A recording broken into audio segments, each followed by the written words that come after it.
Ayta, soğan niyə doğrayırsan, nə qarassan? Hamı daşüstü lülə sorsun ki, lülə daşüstü olur. Mən də fikirləşdim, fərqli bir daşüstü lülə hazırlayacağım. Soğanla ət hazırlandı, bir dənə qaldı, Holland pendirin üstünə vuraq, atışlar əti.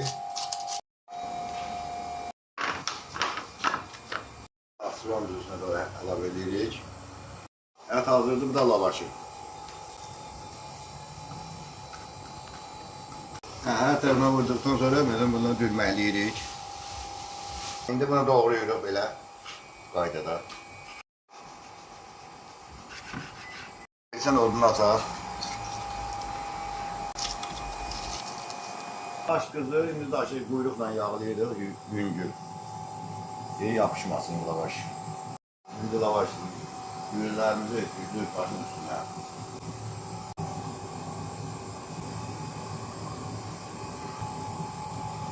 Yaxşı bişməyinə tərəfdə üstünə bir qapaq qoyuruq. Şimdi çevirək bunu. Artıq bişməyə az bir vaxt qalıb. Bir neçə dəqiqədən sonra Holland pendirinə tökəcəm üstünə. Pendirini də vururuq, Holland pendirinin üstündən vurduq.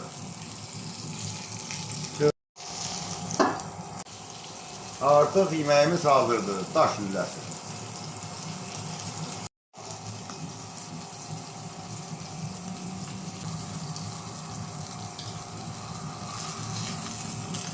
Zövqə görə nə istərsə, tuz, sumaq, soğan vura bilərsiniz.